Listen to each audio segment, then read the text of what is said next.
Hi, I'm Susan Schultz. I was the first managing director of the Logan County Education Foundation. I got that role, I received that role. I was pushed into that role because I was working at the Logan County Schools office at that time. First of all, I was so proud to be a part of it. Mr. Max McGowan was superintendent of the Logan County Schools. Dr. Bob Carter was superintendent of Bell Fountain City Schools. Max went to a meeting and he came home with the idea that a lot of schools were starting nonprofit education foundations. And so he came home, he was excited, I got excited. When you get excited about a project, it usually gets put on your portfolio. So that's how I became the managing director.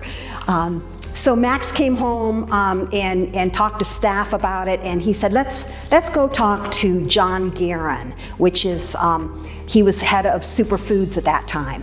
And Superfoods was probably the biggest employer in the Indian Lake School District at that time. So we went and talked to John, we met him for lunch, and we gave him our pitch. What do you think? Do you think we could start a nonprofit education foundation? And he said, I really think it's a fine idea, but you need to think bigger.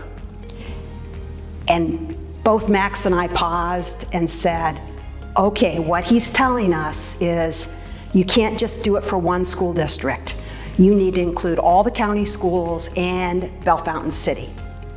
At that time, there were some tensions between Bell Fountain City and Logan County over land annexation, open enrollment. There's never enough money to go around.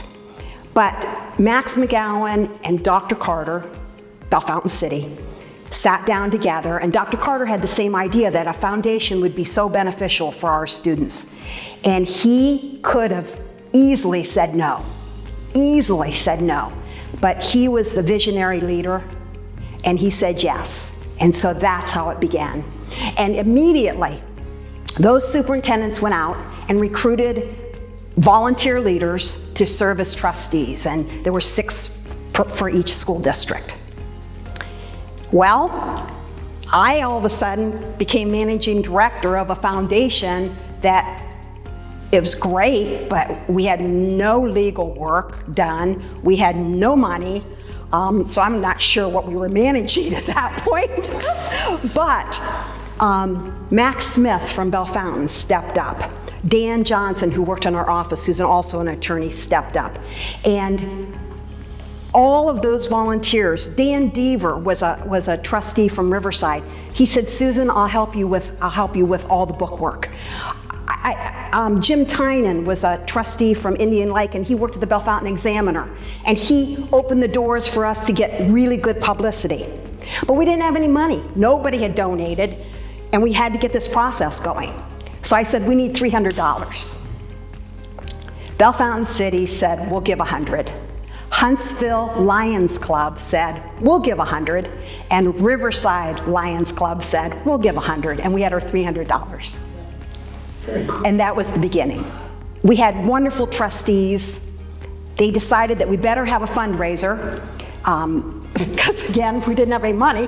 And so they put together this beautiful sit-down dinner, and we held it at Ohio Caverns. The Evanses gave us, they didn't charge us anything. It was a sit-down dinner with white tablecloths. And Jeff Staller, who's a graduate of Bell Fountain City, he's the cartoonist. He was our first speaker. And so we had that every other year. And then about 1995, Debbie Ellis from Bell Fountain City said, let's have a different kind of a fundraiser along with the dinner. And she came up with the idea of having a 5K run, and they called it the Race to Educate. And they still have it to this day. 35 years later, they still have the Race to Educate. There are so many crossovers in our county. You know, people that go to Bell Fountain City, they work in the Indian Lake District. There's just crossovers. And for Mr. McGowan and Dr. Carter to say yes, again, they easily could have said no. And I'm still taken aback that 35 years later, it's because they were willing to collaborate and work together that we could have one foundation. After we got started, we had our annual meeting, and all of a sudden, we started getting contacts. The Milroy Foundation said, we would like to donate for agriculture education. They gave over $100,000. Farmers Bank, which was Gene Kaufman at the time, and they gave $10,000 over a 5-year period.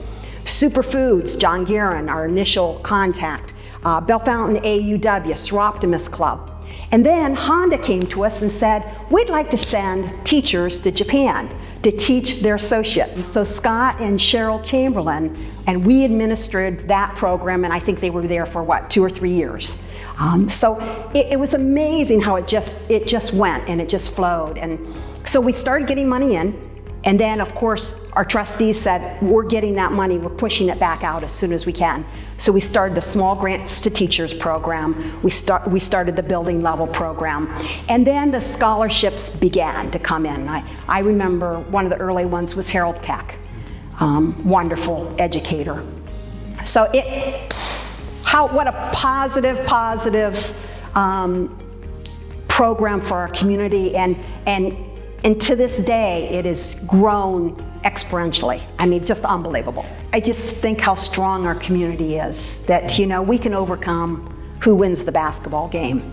And we can go bigger, and that's exactly what John Guerin told us to do. He said, go bigger, you know, think big. And now Chuck Gamble and Lois Stahl are leading the charge, and wonderful volunteers. I was able to meet with them the other night, and wonderful volunteers, and it's just going to keep growing. I know it is, and I've been so privileged to be a part of it.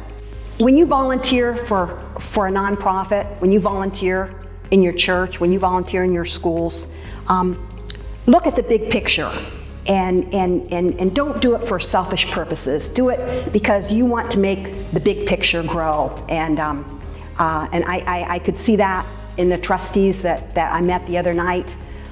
They're spot on, and we need volunteers in all of our organizations, and it's so important to a healthy community, and we're seeing it right now.